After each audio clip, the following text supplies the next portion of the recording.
উপস্থিত সমস্ত অবৈধ জনতাকে জানানো যাচ্ছে যে আপনারা এখনই এখান থেকে সরে যান, অথবা আইন মোতাবেক আপনাদেরকে ব্যবস্থা নেওয়া হবে। আপনাদের অবগতির জন্য জানাচ্ছি, আপনারা এখনই এখান থেকে সরে যান, অথবা আইন মোতাবেক আপনাদের কার্য করা হবে।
जाओ लड़के, जाओ जाओ जाओ।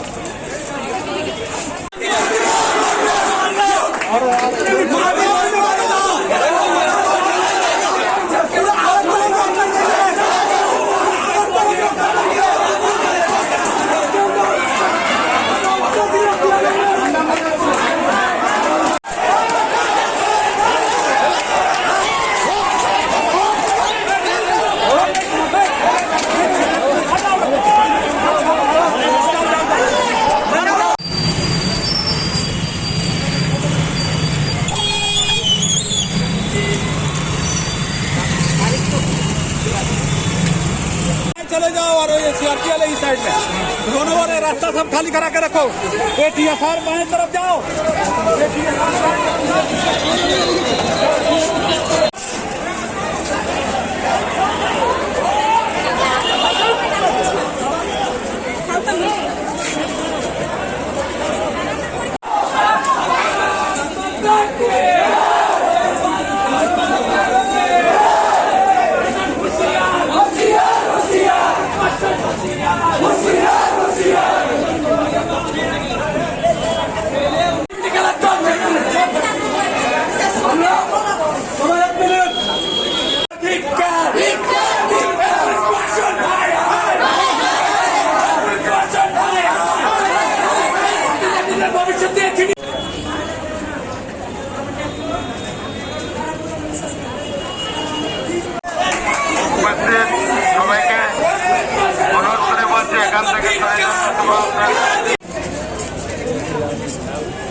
एबीवीपी को जो पीसफुल प्रोटेस्ट है, जिन पे आके प्रोवोक करने के लिए जो ऑफिसर है पुलिस रमेश यादव, पूर्व में भी कुछ दिन पहले एमबीबी कॉलेज में अपने कार्यकर्ता के गाल पर हाथ तोड़ा था, तो हम हीट ऑफ द मूवमेंट करके उनको उस विषय को उनको छोड़ दिया था। लेकिन आज पीसफुल प्रोटेस्ट में वो आके तुरंत हमको बोला फर्स्ट सेंटेंस तोड़ के रख देंगे। प्रोवोक किया Ramesh Yadav, go back, go back, go back. Ramesh Yadav, Ramesh Yadav, go back, Ramesh Yadav, go back, Ramesh Yadav, go back, Ramesh Yadav, go back, Ramesh Yadav, go back. Ramesh Yadav की तानाशाही नहीं चलेगा, नहीं चलेगा, नहीं चलेगा। रमेश यादव की तानाशाही नहीं चलेगा, नहीं चलेगा, नहीं चलेगा। रमेश यादव मुर्दाबाद, मुर्दाबाद, मुर्दाबाद। रमेश यादव मुर्दाबाद, मुर्दाबाद, मुर्दाबाद। Duty let us no no no नहीं पुलिस का आते, पुलिस का आते। भाई आप क्या करना, मतलब आपको क्या चाहिए? नहीं चाहिए तो वो तो मेरी तरफ से नहीं आएगा। I am not here for controversy. जो काम हुआ है, जो कार्रवाई उसके बारे में आपको बताया गया है।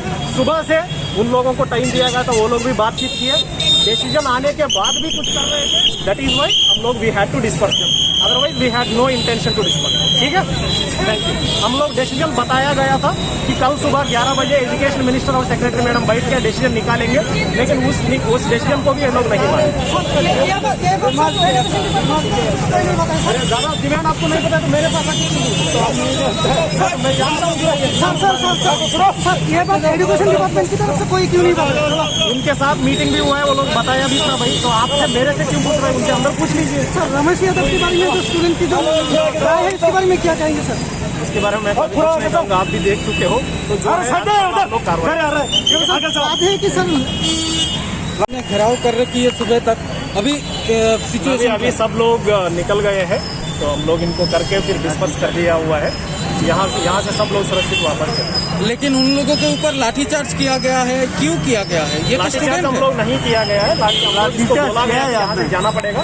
मिनिमल फोर्स जो है, तो इन लोग जा नहीं रहे थे, हम लोग इसको टाइमिंग भी दिए थे, इन लोगों को वार्निंग भी दिया गया था, माइक ये अनाउंसमेंट भी किया गया था। उसके बाद हम लोग इसको मिनिमल जो है तो फिर यहाँ से करके तितर बितर कर दिया। कुछ स्टूडेंट तो इंजर्ड भी हुए हैं इस लाठीचार्ज में। अगर वो वैसा कुछ है तो फिर वो अपना कंप्लेंट करेंगे, हम लोग देखेंगे उसको। तो भी अभी भी ये लोग चल रहे हैं यहाँ पे काम, इस काम के बाद मैं आपसे बात करूँगा। वार्निंग दिए थे क्या? क्या है? दिए थे वार्निंग दिए थे। वार्निंग दिए थे, मीडिया हम लोग पीए अनाउंसमेंट भी किए थे। दैट रूल्स होगा ना? इज रिकॉर्डेड या as per rules we have acted. अगर उसमें कुछ दिक्कत है तो फिर अच्छा okay, thank you. Excuse me sir.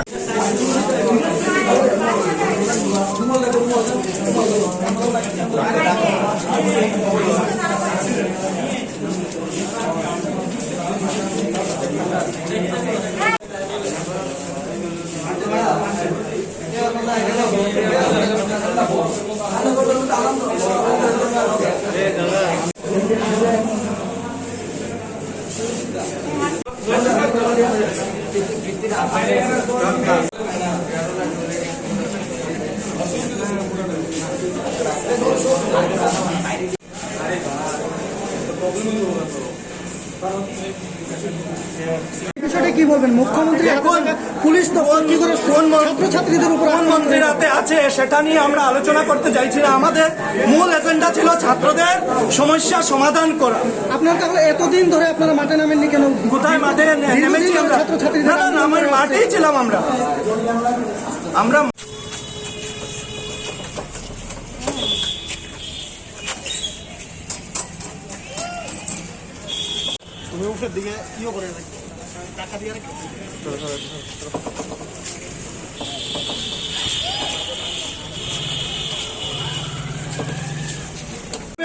আজকে যেটা হয়েছে, ঘৃণ্য রাজনীতি করা হয়েছে, ছাত্রদের অধিকারের উপরে, নৈতিক অধিকারের উপর আঘাত হয়েছে। আপনি যে বলছেন ভিন্ন রাজনীতিটা কারা করছে? কারা করেছে? পুলিশ প্রশাসন করেছে।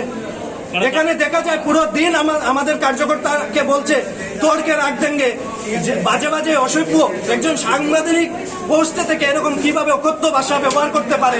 তাহলে পুলিশ প্রশাসনের যে আজকের ভূমিকা ছিল সেটাও আজকে অনেক বড় চক্রান্ত ছিল। লাস্টে দেখা যায় স্টুডেন্টের উপরে লাঠি করা হয়েছে। এটা ঠিক না, কারণ কি গণতন্ত্রে ছাত্ররা আওয়াজ তুলতে পারে। সমস্ত দিন আমরা বসে রয়েছিলাম, সকাল 11টার থেকে বিকাল অবধি সন্ধ্যা অবধি আমরা ছিলাম। আপনারা দেখেছেন, একজন প্রতিনিধি এসে কথা বলেননি। সন্ধ্যার আগ মুহূর্তে উনি এসে ডাইরেক্টর স্যার এসে বলছেন আমরা সিদ্ধান্ত নেব, কালকে নেব। পুরো দিন কি করেছেন তাহলে? এটাও আজকে তো সিদ্ধান্ত নিতে কেন এত সময় লাগে? ছাত্রদের জ্বলন্ত সমস্যা কেন লাগছে এটাও চিন্তা করার বিষয়। কারণ শিক্ষা দপ্তর এবং শিক্ষামন্ত্রী ওনাদের পর্যালোচনা ক্রমে কোনো কিছু একটা সিদ্ধান্ত নেওয়া হয়, সেক্ষেত্রে শিক্ষামন্ত্রী এবং শিক্ষা দপ্তরের যে সম্পর্কটা রয়েছে সে বিষয়টা আপনাদের কি ধারণা? দেখুন, এটা ওদের ইন্টারনাল বিষয়, আমি এটা নিয়ে কোনো স্টেটমেন্ট দেব না। কিন্তু একটা কথা বলবো, যেহেতু ছাত্রদের ভবিষ্যতের বিষয়ে আসে তখন এটা দরকার 1 মাস আগে সবকিছু প্ল্যানিং শেষ করা। যদি 5 দিনের মাথাতে অনলাইন অনলাইন বলা হয়, 5 দিন পরে অফলাইন বলা হয়, আবার অফলাইন বলা হয়, অনলাইন বলা হয়। এরকম দুয়াশার মধ্যে যদি ছাত্র সমাজ থাকে, ওরা না ভালো করে লিখতে পারবে, না অনলাইন পরীক্ষা দিতে পারবে, ওদের আগামী দিনের ভবিষ্যৎ একটা পুরো অশ্বডিম্ব হয়ে থাকবে। তার জন্য ছাত্রদের ভবিষ্যতের খেলা এই দপ্তরকে আরো অ্যাডভান্স চিন্তাধারা করতে হবে, অনেক তাড়াতাড়ি সিদ্ধান্ত নিতে হবে। আর বিদ্যার্থী পরিষদের উপর লাঠি পিটা হয়েছে, এটা বড় কথা নয়, ছাত্রদের ভবিষ্যতে কি হবে সেটা নিয়ে চিন্তা করা একান্ত দরকার। পুলিশ আধিকারিকের কথাটা বলছেন, কারণ পুলিশ ডিপার্টমেন্ট রয়েছে, ছাত্র স্টুডেন্ট হবে, ওদেরকে কেন ঝুলিয়ে রেখেছে? ওদের জুন জুলাইতে এক্সাম হওয়ার কথা ছিল, এখন পর্যন্ত এক্সাম হয়নি। ওদের এক্সাম যদি হয় না, ওদের ফিউচার কি হবে, ফার্দার এডুকেশনে কি হবে? ওরা না ডিগ্রিতে এডমিশন নিতে পারছে, যদিও বাইরে কেউ যেতে পারছে, কারণ কি মার্কশিটের বিষয়ে আসছে। সব প্রবলেম আমরা ডাইরেক্টর স্যারের সামনে তুলে ধরেছিলাম, সাথে সাথে ওনাকে বলেছিলাম যে আপনি আপনার উপরে কথা বলুন। উনি রাজ্যের শিক্ষামন্ত্রীর সাথেও কথা বলেছিলেন, ওনাকে আমরা সোমবার বিকাল অবধি আমরা সময় দিয়েছিলাম, কিন্তু দেখা গেছে যে ছাত্রদের জ্বলন্ত সমস্যা নিয়ে ওরা চিন্তা করেনি। ওরা মানে শিক্ষামন্ত্রী কি আপনাদের সঙ্গে কথা বলেনি? শিক্ষামন্ত্রী বাই ফোন কথা হয়েছিল। কি বলেছিল? কথা হয়েছিল, উনি বলেছিলেন যে উনি এডুকেশন সেক্রেটারি যিনি আছেন ওনার সাথে দেখা করার জন্য আমরা যোগাযোগ করেছি। উনি আমাদেরকে বলেছেন যে উনি বলেননি, ওনার অফিস থেকে বলা হয়েছে লিখিত প্রথম অ্যাপ্লিকেশন জমা করব, অ্যাপ্লিকেশন জমা করার পর যদি উনি দেন সময় তাহলে আমরা দেখা করব। তাহলে এটা যদি অবস্থা হয় তাহলে কার সাথে এখানে কথা বলবো, এটাও আজকে চিন্তার বিষয়।